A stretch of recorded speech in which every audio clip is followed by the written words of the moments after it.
Okay, shall we get going?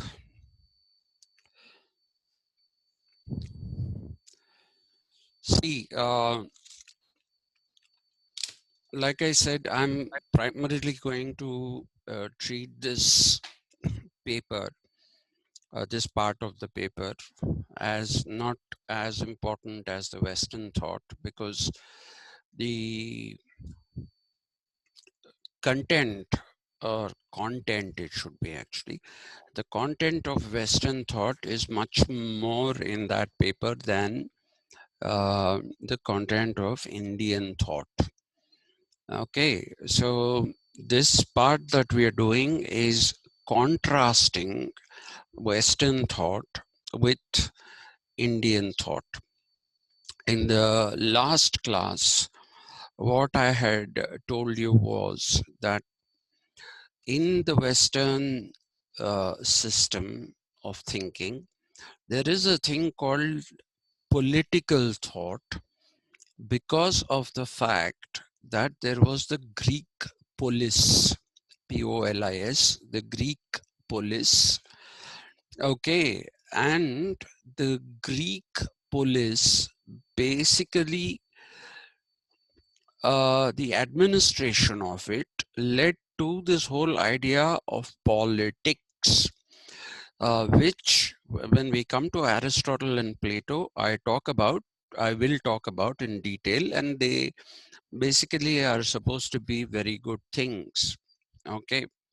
Uh, Aristotle sees uh, man becoming political, or he says man becoming a political man from a social man is a progression to becoming rational and capable of governing uh, himself or the governing the society. Okay, so he saw it as a very, very positive thing, as did Plato. Um, but when we come down to our time, in the 20th century, in the beginning, George Bernard Shaw, the English writer, basically says that politics is the last refuge of the scoundrel. Okay, so what does this mean? It means that there is a metamorphosis of meanings, or if you want, call it mutation of meanings of terminology. Okay, mutation of meanings of terminology. And in that, what I want you to understand is some things which are considered positive in the past are considered to be negative in the present, like politics itself. But democracy, which the Greeks considered to be a terrible form of government, in the modern period and especially in the 20th century, it has become sacrosanct. Okay, it has become an aspiration that everybody should be fighting for. So that is what we see as mutation, changing of meaning. Okay, so what it says, I seem to have frozen for some, yeah. So what what you once believed is no longer true. So this mutation keeps happening, and that is why when I talk to you about Gadamer, I told you, or when I talked to you about Jacques Derrida, I told you that they find that texts, ideas, and history offer themselves, and even words, offer themselves to infinite deconstructions or infinite reconstructions. If you're Derrida, then you'll believe it's a deconstruction. If you are Gadamer, then you'll believe that it is a reconstruction. Okay, but they are infinite, mind you. So it's not like you can do it only 5 times, 10 times, no more, nothing like that. It can be reinterpreted in different ways by different people in different places, in different circumstances, in different times. Okay, so that is what we need to remember. Now, when you talk about ancient Indian political thought, that doesn't actually exist. What you see as ancient Indian thought, I had talked to you about this the other day, is that it is completely cosmological. Okay, it is completely cosmological in the sense that you have two ideas about the universe. Okay, one idea about the universe is that it is a cosmos, COSMOS, cosmos. The second idea that we have about the universe is that it is a chaos.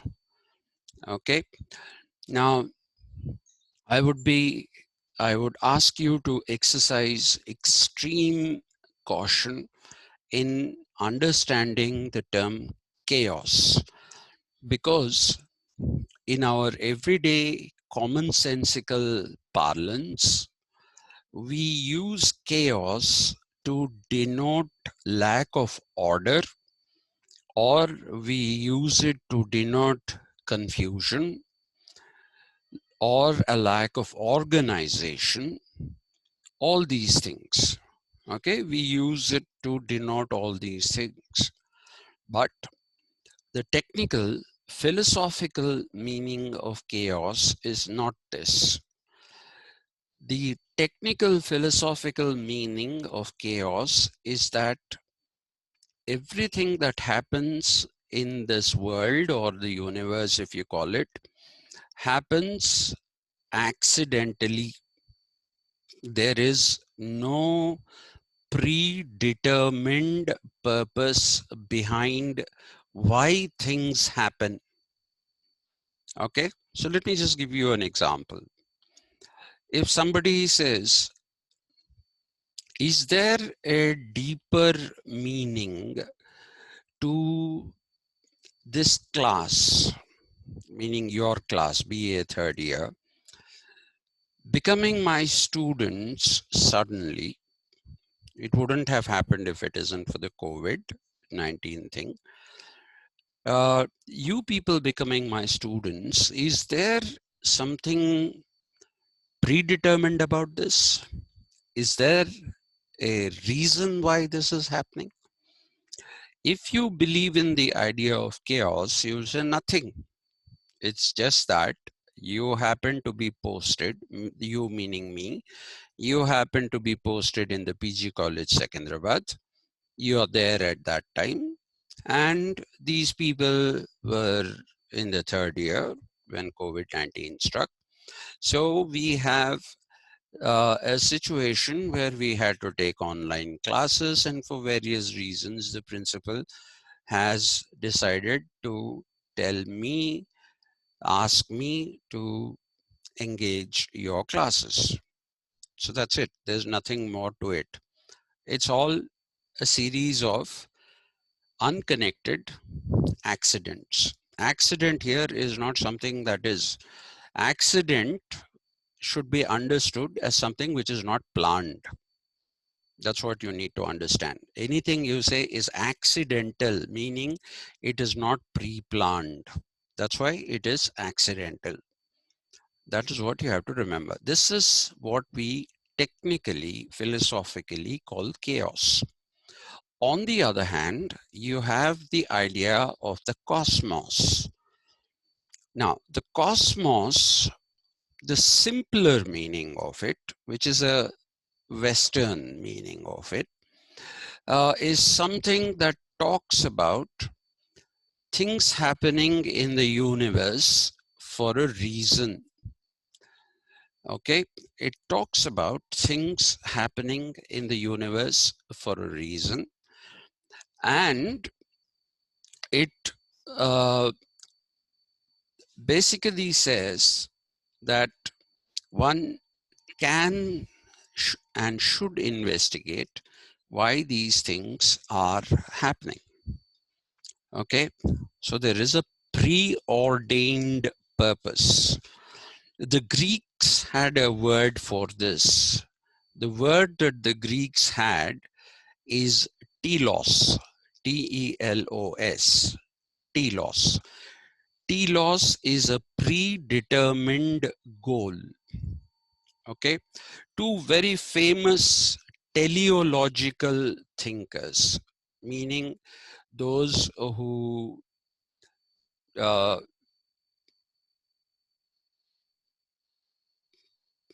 I find somebody saying something. Okay, yeah, those who use the idea of a predetermined purpose or a telos, these people are called teleological thinkers. Those who use the logic of the telos, Teleo,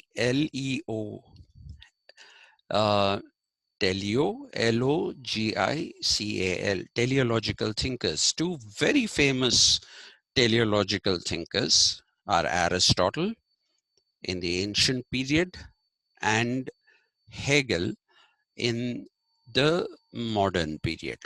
Okay, they believe that everything that happens is preordained.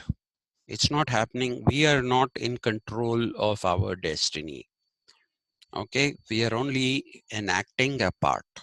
That is what their teleology is. Right now, when we put it in the Indian context, we see that this has a slightly more complex meaning. Yes, Prashant. Sir, when they say everything is, predetermined, then Hmm. they believed in any invisible power that is Yes. responsible for these things. Yes, they did. And we will talk about it when we come to that.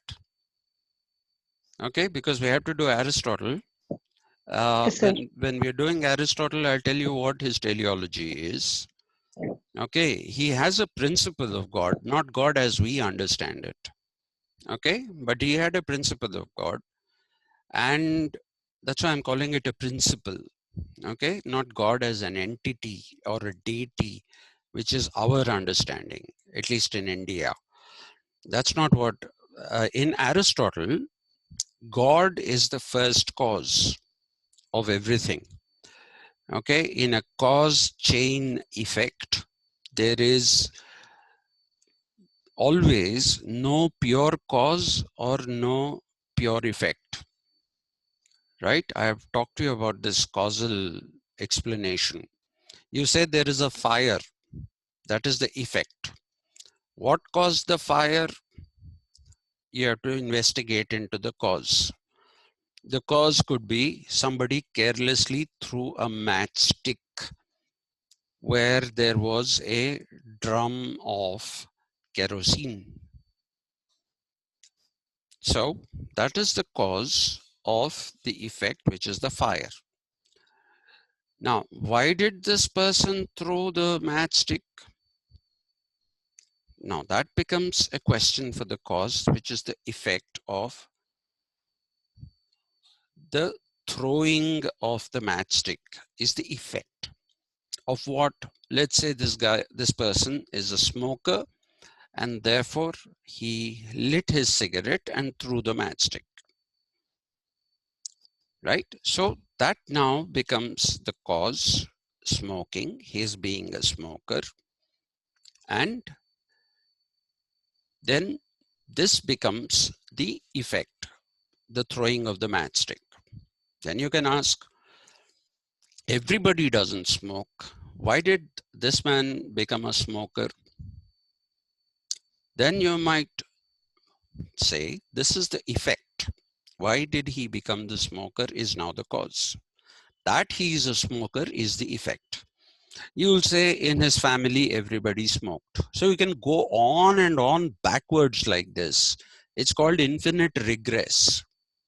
So you won't find a cause which is a pure cause. A cause is a cause and an effect at the same time. Now, if you say that this building burnt down, okay, that is at one level an effect, but then it also becomes a cause for other things. What happened? Documents pertaining to, let's say, land records, let's say that was a government building, documents pertaining to land records got burnt. That is the effect. The cause is the fire in the building, right? So there's no pure cause or a pure effect. So Aristotle, when he's searching for the first cause, the cause that is a cause without being an effect or a pure cause, he talks about God. Okay, for him, God is the first cause or the pure cause, not an effect of anything.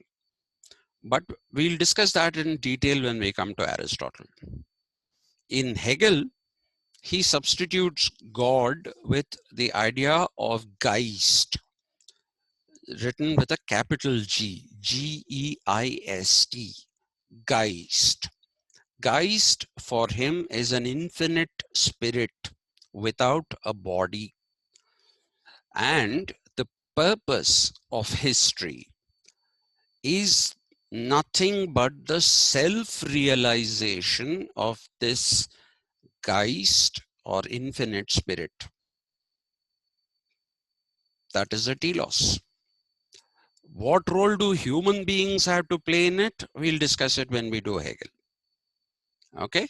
But there is something which is supernatural, meaning something that is beyond our senses, in both Aristotle and in Hegel.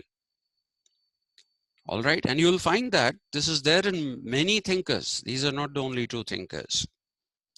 The invocation of God, okay, the idea of God, it's been used in different ways by different thinkers. Anyway, but when we come to cosmology in the Indian sense of the term, it is a little more complicated.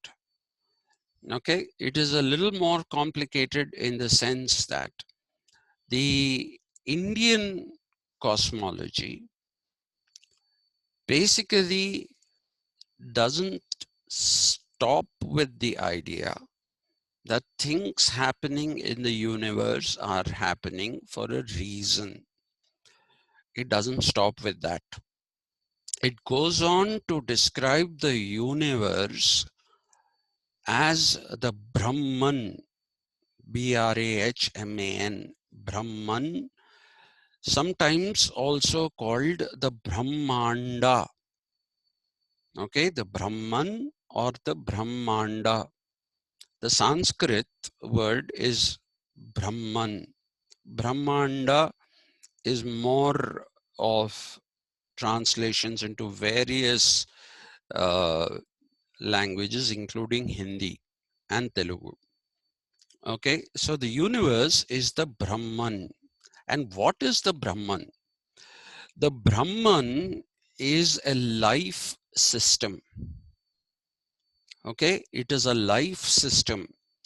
There is nothing in the universe which is not alive. Everything in the universe is alive. Rocks have soul. You may think they are dead, but they are not. Rocks have soul. Grains of sand.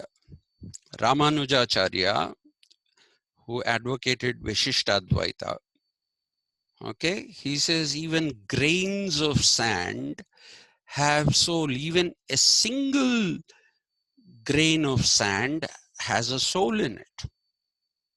So, Sir, yeah. if everything has a soul, then the meaning of soul is lost. No, it's not lost. Why is it lost? I mean, because there is no soul.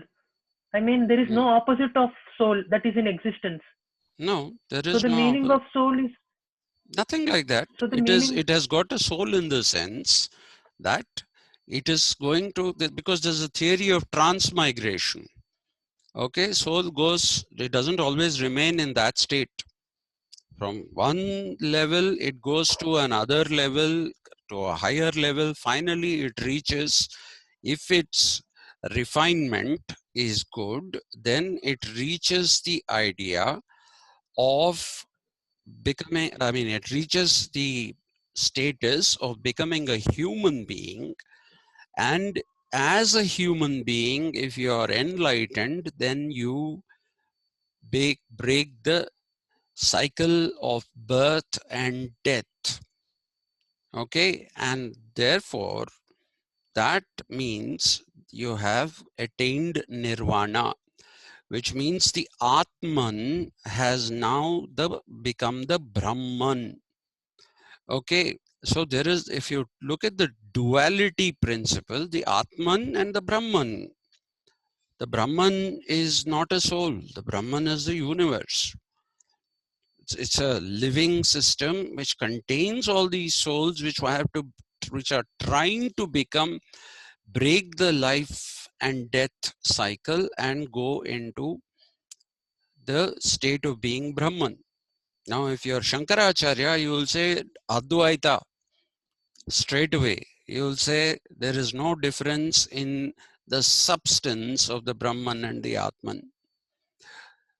But Visishtadvaita will say there is a difference in the substance of the Brahman and the Atman till such time that the Atman attains that refinement and purity that it can become Brahman.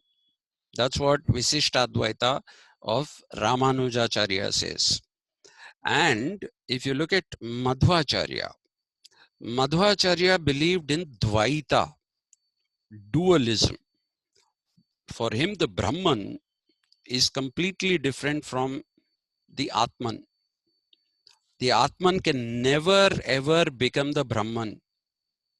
His idea of nirvana is that the Atman resides after breaking the cycle of life and death. It resides at the feet of the Brahman. Okay, that is what Madhvacharya says. Now, if you look at this, this is what would roughly fall under Sanatana Dharma. Okay, this falls under the Sanatana Dharma tradition in ancient India. You also have other things. You have Jainism, which, by the way, is older than Buddhism, at least by 5 centuries. A lot of people think Buddhism is older. That is not the case. Buddhism came into being in the 5th century BCE, whereas Jainism came into being in the 10th century BCE. Okay, so that's 5 centuries before, because we count the BCE backwards. The founder or the first Tirthankara of Jainism is supposed to be Parsvanatha, P-A-R-S-V-A, Parsva. Some people just call him Parsva, as if he's their buddy. Others call him Parsvanatha. That is his full name. Parsvanatha and the Jainist philosophy, these are not religions. Please remember this. Sanatana Dharma, which has unfortunately been given the name Hinduism, is not a religion. Neither is Jainism a religion, nor is Buddhism a religion. These are all philosophical systems of thought which are trying to understand the human condition. Okay, and when you look at the idea that you find in Jainism, Jainism believes that the world has no beginning or end. That's a very interesting philosophy. They say it has always been there. Okay, the world has always been there. It was, you can't say it was created at so and so time and then it'll end at so and so time. which is what Sanatana Dharma believes. Sanatana Dharma divides the world into history into 4 periods. Okay, the first period is that which is called uh, the Krita Yuga, Krita, Krita Yuga, Yuga. It is divided into yugas, which run into millions of years. Okay, some people are translating this as Satya Yuga. Please don't use it. That's a wrong translation. It is not Satya Yuga. It is Krita Yuga. Krita, actually, Krita Yuga. The second Yuga is the Treta Yuga, Treta, Treta Yuga. The third Yuga is the Dvapara Yuga, Dvapara, Dvapara. Please don't write W because in English W gives a oo sound. Like WHO is who, right? In Sanskrit there is no oo sound. It's always va. Okay, you don't say nav, you say now. N-O-W is now. You don't say nav, right? So in Sanskrit, there's no ow. That sound is not there. So it has to be always written with a V. Dvapara Yuga. The fourth Yuga is the Kali Yuga. Okay. Now, in the Krita Yuga, you have complete dharma. In the Treta Yuga, you have the rise of adharma. In the Dwapara Yuga, adharma becomes almost as powerful as dharma. And in the Kali Yuga, adharma becomes so powerful over a period of time that the universe cannot sustain itself and therefore it is destroyed. Okay, pralaya is destruction. It is destroyed, and this cycle that you have seen from Krita Yuga to Kali Yuga and the pralaya is actually called a kalpa. That's there among the Vedangas. I put it there. Kalpa. It is called a kalpa. Right? Now we are supposed to be in the 14th kalpa, which means that this world has, as per Sanatana Dharma, this world has been destroyed 13 times so far. We are in the 14th kalpa, and we are in the Prathama Pada, or the first step of Kali Yuga, and it will get, by the time it becomes the 4th leg or the 4th foot, then it gets destroyed. Right? That is what the Sanatana Dharma tradition is. Now, if you look at this whole idea of cosmos, then the Brahman is what everybody is trying to seek. If you are a Sanatana Dharma follower, if you are a follower of Jainism, for you there is nirvana, but nirvana is not simply breaking the cycle of life and death, because for them the universe is always there. Please remember that. Okay, so what is nirvana? Nirvana is overcoming human emotions. Okay, so when you become a Tirthankara, then you are actually, you have overcome all the problems that are there, problems that are associated with uh, the problems that are associated with, what should I say, with life and death. So if you go to Mount Abu, and you should, okay, you will find the statues of the Tirthankaras. And what is fascinating about the statues of all the Tirthankaras, including Mahavira, who people believe is the founder of Jainism, he was a contemporary of Gautama Buddha. Okay, Mahavira, he was, I think, the fifth Tirthankara, but I could be wrong. Okay. Uh, these Tirthankaras, if you look at their faces, they betray no emotion, no expression. So they are not happy, they are not sad, they are not moved by any kind of emotion. They are unemotional.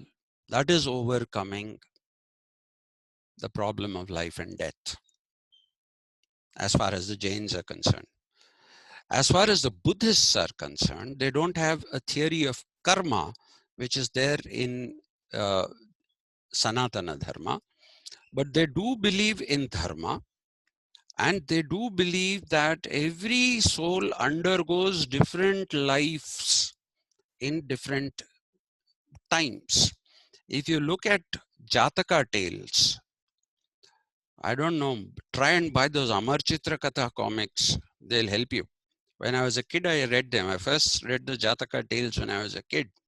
And it always said when Bodhisattva was born as an ant, or when Bodhisattva was born as a lion, when Bodhisattva was born as an elephant, Bodhisattva is one who has attained nirvana.